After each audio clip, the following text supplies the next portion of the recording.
Hello gentle listeners, and welcome back to Whispers of the Past. I'm your host, Josh, and today I'm going to be telling you an ancient Greek myth, a tale of love, loss, and the enchanting power of music. But first, I want to tell you a bit about two of the main characters that play a part in this story. The first character I want to tell you about is Orpheus. Orpheus is a legendary figure in Greek mythology. He's the son of a god and a muse, and he inherited extraordinary musical talent from his divine parents. His skill with the lyre was unmatched, and his singing could charm anyone and anything. Animals, plants, and even inanimate objects. Orpheus is often depicted as a tragic hero, and you will soon see why. The second character is Eurydice. Eurydice is a beautiful and kind-hearted nymph. Nymphs are minor deities, typically associated with nature, often inhabiting rivers, woods, and other natural places of the world. Eurydice's love for Orpheus is deep and pure, and her character is often seen as a symbol of innocent and unattainable beauty, whose loss inspires great acts of love and heroism. Now it's time for the tale, so sit back, relax, and enjoy the heartbreaking story of Orpheus and Eurydice. This tale begins with Orpheus. Now, he's no ordinary mortal. He was born to Apollo, the god of music and poetry, and Calliope, the muse of epic poetry. Due to his heavenly heritage, Orpheus was gifted with a talent that was nothing short of divine, and with a lyre that was gifted to him by his father. He played music that could soothe wild beasts, make stones and trees try to move, and even alter the course of rivers. It's said that when Orpheus played his lyre, the world itself would pause to listen.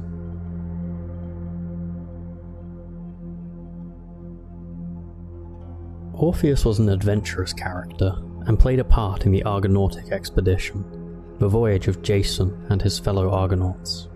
Their expedition was to travel to Colchis to steal the Golden Fleece. Orpheus played a vital role during this expedition, because during the return journey from Colchis, they came across sirens. Upon hearing the songs they sang, Orpheus began playing his lyre and singing, drowning out the siren songs with music so beautiful that no one or thing could resist it or overpower it. One day, after returning home from the expedition, Orpheus was wandering through the verdant forests of Thrace, playing his lyre and composing songs inspired by the beauty of nature all around him. His enchanting music drew the attention of all living creatures, even making the trees and stones move to be closer to him. Among the living creatures were the nymphs, who dwelled in the woods and near the streams. Among them was Eurydice, who had become captivated by the melodies and beautiful voice drifting through the trees.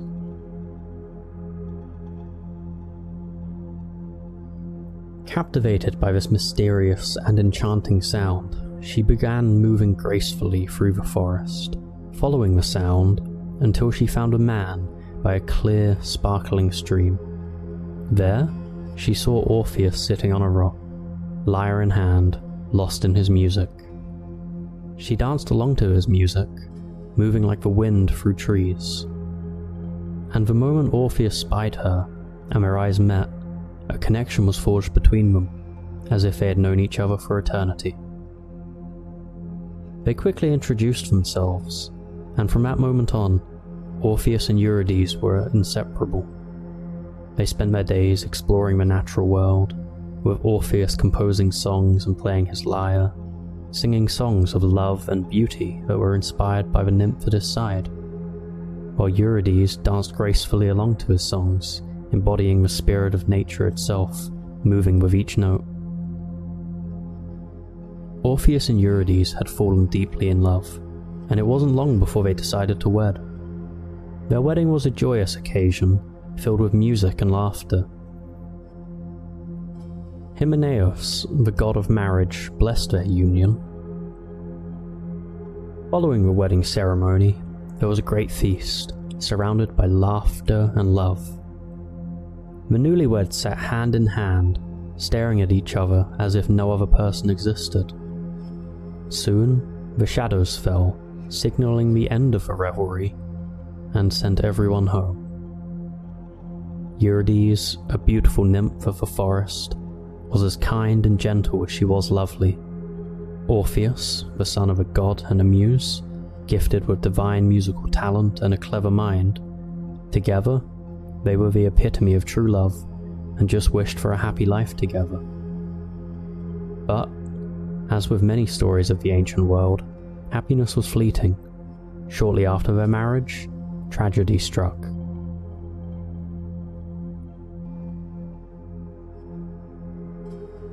There was a man who despised Orpheus, as he desired Eurydice for his own. Aristaeus, a shepherd, had plotted a plan to conquer the beautiful nymph, and there he was, waiting in the bushes for the young couple to pass by. Seeing that the lovers were approaching, he intended to jump on them and kill Orpheus. As the shepherd made his move, Orpheus grabbed Eurydice by the hand and started running through the forest. The chase was long, and Aristaeus showed no signs of giving up or slowing down. On and on they ran, and suddenly, Orpheus felt Eurydice stumble and fall, her hand slipping from his grasp. Unable to comprehend what had just happened, he rushed to her side, but stopped short in dismay. For his eyes perceived the deathly pallor that suffused her cheeks. Looking around, he saw no trace of the shepherd, for Aristaeus had witnessed the event and had left. Few steps away, Eurydice had stepped on a nest of snakes and had been bitten by a deadly viper. Knowing that there was no chance of survival, Aristaeus had abandoned his attempt of stealing her away, cursing his luck and Orpheus. Orpheus was heartbroken. His beloved Eurydice was gone, and with her, his whole world. Overcome with grief, he decided to do what no mortal had ever done: journey to the underworld to bring her back. With his lyre in hand, Orpheus descended into the underworld. His music was his only ally, and it served him well. Orpheus met Charon, the ferryman of the river Styx, whose job is to take the newly dead across the river to the gates of Hades, and refuses passage to any that cannot pay for the journey into the underworld. He was moved by Orpheus's sorrowful tunes, and agreed to ferry him across to the realm of the dead without any payment needed. The vicious three-headed guard dog, Cerberus, who stands at the entrance to the underworld, preventing the dead from leaving and the living from entering without permission, was charmed by Orpheus's soothing melodies and fell asleep, allowing Orpheus to pass. Now standing in front of the two rulers of the underworld, Orpheus said why he was there. He played his lyre and sang a song to Hades and Persephone, with such love and heartache in his voice, asking that Eurydice would be returned to him. A song that not even the most stone-hearted of people or gods could have ignored or been blind to the love he had for his wife. While he sang with all his heart to the sweet sound of his lyre, even the bloodless ghosts wept. The anxious Tantalus ceased reaching for the eternally elusive fruit. Ixion's twisting wheel paused in wonder, and for a moment, Titus's liver was spared from the vultures. The listening Belides forgot their sieve-like bowls, and even Cephissus sat idly on his rock.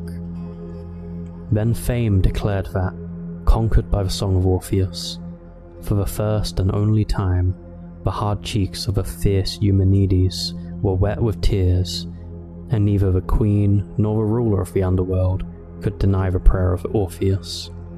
So, Hades told him that Eurydice would follow him to the land of the living, but warned him that for no reason should he look back while his wife was still in the dark, for that would undo all he hoped for, and he would lose her forever. Orpheus accepted this condition eagerly. He led Eurydice through the dark and winding paths of the underworld, but as they neared the exit, He began to doubt as he couldn't hear Eurydice's footsteps, and anxiety gnawed at him. Was she really behind him? Was this all a cruel trick of the gods? Approaching the light, Orpheus could hardly control himself to not turn around and hug his beloved, but knowing what would happen, he kept walking on.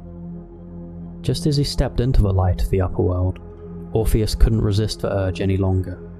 He turned to look at her and hug Eurydice. He realized his mistake quickly, as she was still in the shadows, and in that moment, she was pulled back into the underworld.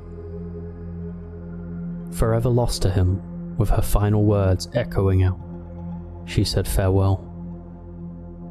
Devastated by the loss of his one and only wife, Orpheus wandered the earth, playing mournful songs of his lost love.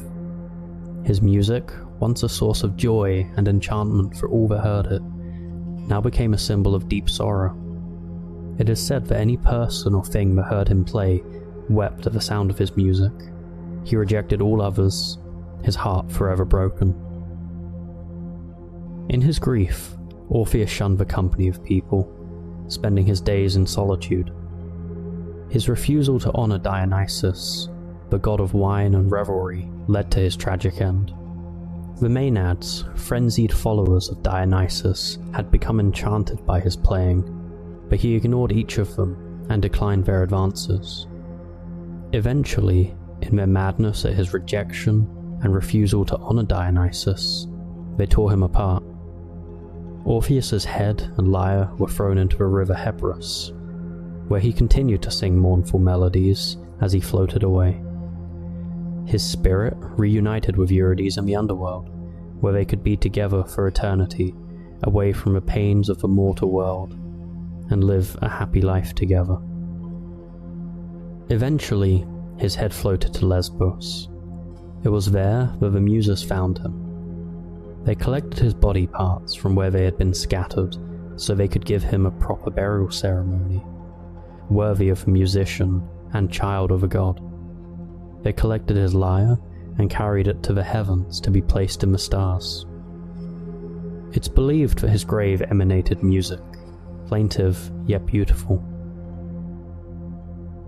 The story of Orpheus and Eurydice has been retold through the ages, inspiring countless works of art, literature, and music. From the ancient poets to modern composers, their love story remains a poignant reminder of the power of love, the beauty of music, and the tragic consequences of human frailty. Their meeting and the love they shared became the foundation of one of the most enduring and heartbreaking myths in Greek mythology. It reminds us that even the most profound love can be touched by tragedy, but it also highlights the power of music and the lengths one will go to for the sake of love. Greek mythology is a deep and vast lore, with many tales and a lot of interesting characters. I named quite a few in this story, and gave little hints at some of the other stories in the mythology I will hopefully one day cover, such as Tantalus and Titus. This was my telling of the tragic story of Orpheus and Eurydice. If you enjoyed it and would like to hear more stories like this in the future, then please subscribe and leave a review. If you're listening on any of the podcast services, then send me a review to whispersofthepast@gmail.com. Or, if you're listening on YouTube, then leave me a comment. I'm your host Josh, thanks for joining us, and I hope to have you again to listen to my tales.